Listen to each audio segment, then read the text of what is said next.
Good morning. Welcome to AM Sports here with me, Muftau Nabila Abdullahi. And later today, the Black Queens of Ghana will come up against Benin in the second round of the Olympic qualifier, which will be played at the Accra Sports Stadium. Nora Hauptle's girls are currently having the advantage over Benin, having won the first leg 3-0 in Cotonou, Benin. And the opportunity presents to Ghana to be able to secure a ticket to the next phase of the qualifiers. And head coach Nora Hauptle insists that she's not going to be complacent with this tie against Benin later today. My colleague Lawrence Beidu was at the Accra Sports Stadium and comes through with this report. The Black Queens are one step away from booking a place in the third round of qualifiers for the 2024 Olympic Games to be staged in Paris. The Black Queens command a 3-0 first leg advantage, having beaten Benin in Cotonou. The Black Queens held their final training session at the Accra Sports Stadium on Monday, with 22 players completing the session. Priscilla Adubia seems to be the only player out after nursing an injury. They always for results. We are in a qualification, and it's a second leg, and so of course we will drive to win this game. It's the second round of the Olympic qualifiers, and it's our objective to pass through to the third round in February. So we take this game with the full seriousness, focus, and we analyzed very well the game, the first game. So we also set our training tactic-wise to find again a bit better solutions, and yes, we will show the answer tomorrow on the pitch. Despite 3-goal deficit, Benin are confident of ending the Black Queens' unbeaten record in Accra. Okay, so yes, of course, football is played in 90 minutes. Like I said, we lost in Benin, we can still win here because the game is going to be played 11 versus 11. Yes, we respect Ghana so much. Ghana is a big country. Ghana is a big football nation. With all due respect for Ghana, but anything can happen tomorrow, and no team is unbeaten. Yes, of course, Ghana is having 8 matches unbeaten, but the match of tomorrow will decide. Advancing to the next stage of the qualifiers will mean the Black Queens will face one of Africa's heavyweights in Zambia. However, before the third round fixture will be an African Cup of Nations qualifier against Namibia next month.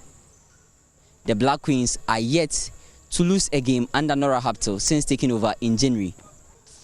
Reporting for Joy Sports from the Accra Sports Stadium, Lawrence Beidu.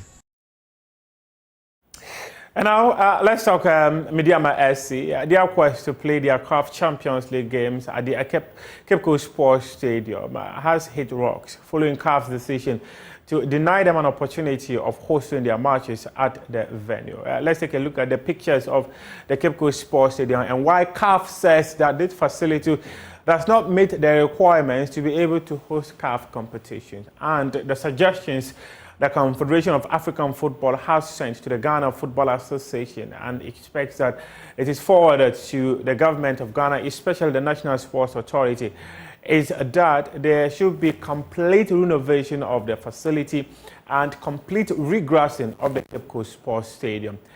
Per a statement that was said, or a letter that was sent to the Ghana Football Association, CAF said that it does not meet the modern standards of facilities required to host major competitions under the umbrella of CAF, and they have asked Ghana to close down the facility until renovation is completed. They noted some areas, especially the substitute benches, where they said that it does not meet the requirements. They also said that the referees' room, also the dressing rooms of the players, as well as the rooms for ball boys. They say that all these areas do not meet the requirements for modern standards when it comes to football facilities that are able to organize or host major competitions under the umbrella of CAF. So Midiama SC will have to look for an alternative. The current approved venue to be able to host the CAF Champions League matches is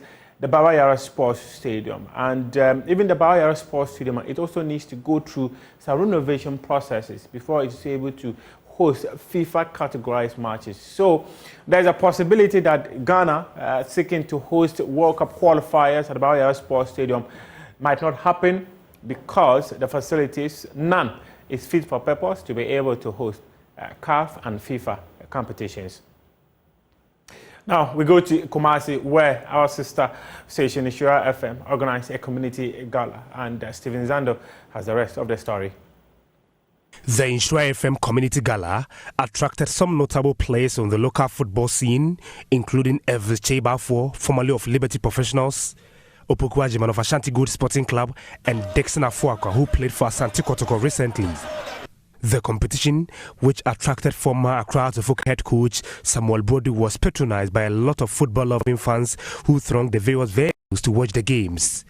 With battle of supremacy at stake, Abuabo, Bantama, Fantini Town, Dechamso, Asokwa, Atunsu, Amakum, Adum, and Abrepo marshaled their teams to compete for the ultimate prize. In the end, Atunsi community defeated Fantini Town by 2-0 in the final to lift the trophy at Bantama Kokwasi AstroTurf. So it's been 2 weeks of exciting football in the Ashanti regional capital, Kumasi, after Insura 104.5 FM under the Multimedia Group Limited successfully organized the 2023 edition of the Insura FM Community Gala. For the first time in the history of the competition, several communities hosted this particular competition because Insura FM wanted to take the games to the various communities. I have with me here head of sports of Insura 104.5 FM. His name is Besmak Ousu Bempa Ayala. I need to quickly interact with him and get to know him exactly how he was able to handle this particular one. Ayala, welcome. Thank you very much. Thank you for having me. So how would you describe this successful organization of the Insura FM Community Gala? I think it has been incredible. The mission was to on-air talent, and you know, when it comes to football, Kumasi is the home of Ghana football. We've seen wonderful talents, and we've seen Kumasi supporters react to the organization of this tournament very well. What we plan to do is to make it a ritual. Annually, we are going to organize this for the communities. It's part of our drive to also get in touch with our communities who listen to us on radio, and we will help them identify the talents within their communities. Head of events at Insura FM, Eric Inkum, expressed his appreciation to all the partners that came on board to make the event a success. We had amazing sponsors coming on board to ensure that this competition becomes a success. Talk of Django Energy Drink, TVS Motors, Trade Wings, and a whole lot. The winning team from Atonsu received a cash prize of 20,000 Ghana cedis, medals, and a beautiful trophy. Isaac Entry is marketing manager at Insura FM. These communities, from training to all the things they do to make this happen, you know, they put in a lot. So, I mean, together with our sponsors, we just had to make sure that we also satisfy them. So, I mean, it was on a good note that we thought that, look, let it happen. 20,000, you know, to the first winner. And TVS, one of our major sponsors, pulled a surprise by getting us a motto, you know, for the eventual winner. And they are so much excited. According to Benjamin Fifi Okran, programs director at Insura FM, listeners of the station yearned for the games, hence the experience of the community gala. He says more should be expected in the years ahead. Doing what we call the exponent, understanding what your audiences want. It's about sports. If you look at the region, Kumasi or Ashanti region is a place where sports or football or soccer is a place where people really enjoy it so much. Apetogbo Foster, popularly known as Phil Foden, emerged the best player of the tournament. He says his football prowess has been impacted by former Black Stars assistant coach Maxwell Kunadu. Yeah, he has helped me a lot. When I was a kid, he raised me. He taught me the basics in football, and he raised me, so I was very happy. The Atonsu team was led by football manager and agent Abraham Afuakwa. He is calling on coaches in Ghana to patronize community football. This is what I do. This is part of what I do. I manage players, I scout for players, and I try to find them opportunity. You saw the players yourself. They are very good players. One thing I'll plead with coaches in Ghana, that should patronize this kind of games just to motivate the boys to also play above themselves. For their coming second, Fantini Town received medals and a cash prize of 5,000 Ghana cedis. Bantama defeated Abuabo by 3-0 in the third place game.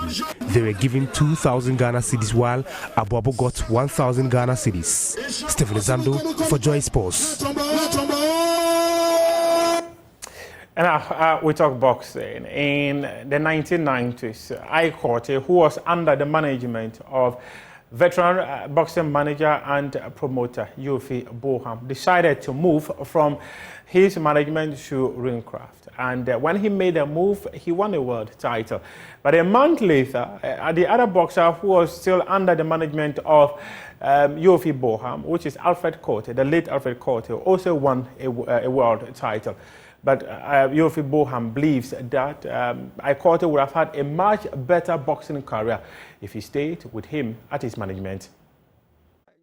Disappointed, and my spouse at that time took all the papers heading towards the court to restrain Korte from fighting. Now the manager in US, Fred Berg, the late Fred Berg, meanwhile also took up the matter in US. And anytime that Ike was fighting, Fred will issue summons. He was a Jew. Did you have a contract with Ike Korte? Oh yes! And it was going for how many years? Initially it's always for 4 years. For 4 years? Either 3 or 4 in those days. In those days? Yes. And it means that he breached the contract? Oh yes. Yes. So when he breached the contract, did he compensate you? Oh no. I didn't receive even a penny. Yes. I didn't receive even a penny. And it wasn't a breach which was just smoothly done. It was rough. You know, it was something which was really... I took the boys to the UK for Alfred's Commonwealth Championship fight. Straight away, Korte came to tell me that, and that was my mistake, that a friend of mine, Alhaji Hearts, has... Alhaji Hearts, former of Hasafo? Oh yes. Alhaji Hearts has gracefully told him that he will fund his ticket to London so he will go along. I said okay, because Alhaji Hearts had been my friend for many years. When he was a ball boy and all that, he was my friend during those days. And so I agreed, and that was my downfall. That's how he was lured away from you? Yes. So how did you resolve the issue with Korte? No, my wife had wanted to go to court, but then Rollins had stepped in. Our late J.J. Rollins. You know, he was a boxing man. Yeah. He had stepped in, and the following morning, his message was given me, trying to invite me to the castle for me to forget about everything because we are in a small enclave. Ghana is not like US. This man will be in a state somewhere, and you can live for 10 years, you don't meet anyone. So that message came to me, and I had to leave everything to sleep. He left everything to sleep. I can imagine the pain. Well, yes, the pain was there, but the boy realized it. Have you forgiven him now? Oh, he knows. Forgiving him, and if he had stayed with me, he would have been very, very prosperous. Do you think he would have been a much better boxer and be successful in his career if he stayed with you? Yes, yes. Not as it was today. But when he left you, within some few months, he won a world title. Yes, and within a month, between the time he won his world title and Alfred Korte's world title, was 1 month. So were you pained that he could have won that world title under your management? Yeah, if he had stayed and had not left, he would have traveled with Alfred Korte. And you know, between the two, each was an inspiration to the other. Yofi Boham there speaking on a Prime Take, which was the latest edition. The next edition is a conversation with another boxing trainer, and he's also been speaking about his life journey and boxers he's been able to groom in his 26, 27 years in the field of boxing. Yeah, this is our wrap up AM Sports here with me, Muftau Nabila Abla. We appreciate your time.